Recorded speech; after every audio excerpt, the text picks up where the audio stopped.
Welcome to Private Money Secrets. I'm Keith Yackey and I'm your host, and all we talk about here is private money, real estate, and some other fun stuff. Grab your favorite beverage. Let's dive in. Don't you dare live this bumper sticker ever. Have you seen them? I'd rather be fishing.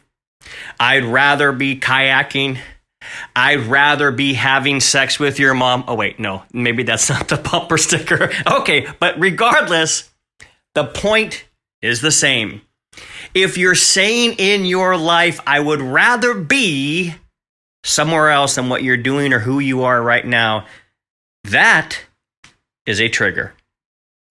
That should trigger you to realize something's not right. Something needs to change. And you know what that something is? Let me tell you. Drum roll, please. That something is you.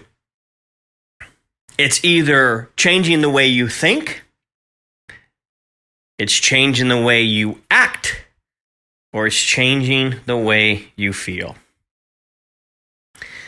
And it usually always starts with changing how you think. I've been doing a lot of research lately and experiments on myself and unwittingly on those around me. And I've come to this conclusion that whenever I say I'd rather be, I need to take a very close look at what I'm doing, why I'm doing it, and what I need to change or do differently to say, I'd rather be here right now. I'd rather be present in the moment. You see, I've come to realize that everything in my life is because of how I've set it up. And it actually took me a lot of years to recognize that. And one of the experiments I've been doing for the last 60 days, and it's been like the chief experiment for me, is to do what I say. Do what I say, even in the smallest degree. If I tell somebody I'm going to mail them a book, I mail them a book. If I tell somebody I'm going to do this, I do it. Now, have I failed? Yeah, just yesterday I had a massive meeting at 10 a.m. with a potential partner in my same space, doing something similar where we have a lot of synergies, and I forgot all about it, and I went and had breakfast with my wife instead, and I felt bad, and I apologized. And I said, if you don't want to meet with me again, I totally understand, because I kind of feel that same way. But the experiment is this, not that I'm perfect, because I'm clearly not, as evidenced by blowing off a massive meeting yesterday without even knowing it. I have done this experiment for 60 days and said, everything I say I'm going to do, I'm going to try and do. Have I been perfect? No. But the awareness around it that has brought me is a almost zero tolerance policy for myself, which is translated in a zero tolerance policy for others. Some close to me, he said, Keith, you lack compassion. I said, well, when it comes to business, I'm not really that concerned about compassion. I'm concerned about results. And I'm concerned about bettering my life and therefore bettering the others' lives of those around me. When you stop making excuses for yourself, you will stop letting others make them around you. And there will be people that say you lack compassion. And that's okay.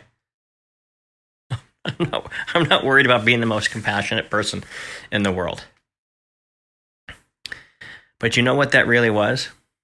That came from somebody who had a lot of excuses for not doing what they were supposed to do.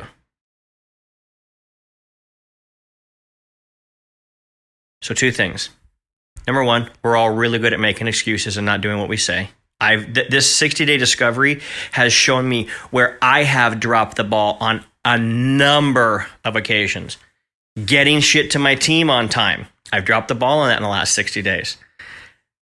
people around me saying they're going to do something and they don't do it. I've become more aware, and I've realized that we are a society that makes a lot of excuses, and we're okay with it. So when you say, hey, I'm not good with that excuse in my life, and I'm certainly not good with it in your life towards me, you're going to ruffle a few feathers. So try this experiment with yourself. Every time you say you're going to do something, make sure you do it big or small.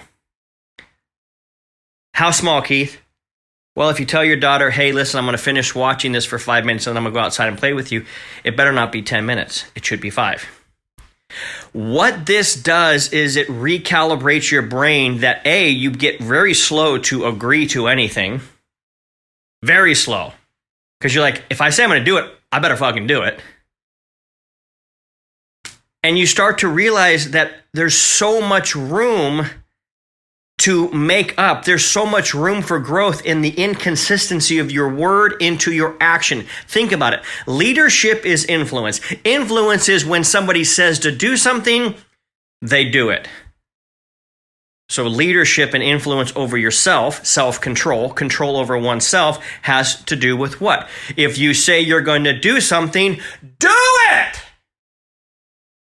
With no excuses. Plain and simple. That's too simple, Keith. I know. That's why nobody fucking does it. That's why nobody does it. It's too simple. It can't be that simple. Yeah, it can. Well, what's going to be the benefit of that, Keith? You might be asking. The benefit's real simple.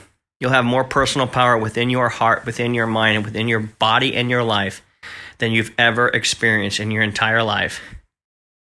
Which means you'll stand up to bullshit in your life, in your head, and you'll stand up to the bullshit of people around you. Will you still go through dark days? Yeah, man. Sometimes I just sit on the couch, order Postmates, and watch Peaky Blinders all day. I don't feel like working. I don't feel like doing shit. So it doesn't mean you're going to have a perfect life, but it does mean you're going to be a lot more powerful and a lot more closer to that self-control and personal mastery that you know you need to have to get where you want to go. That's it. Do what you say you're going to do, no matter how big, no matter how small. Take care. All right, so if you're wanting to learn how to raise more private money, go to www.privatemoneypro.com, www.privatemoneypro.com, where I can show you how to be a private money pro. Take care and go rock it.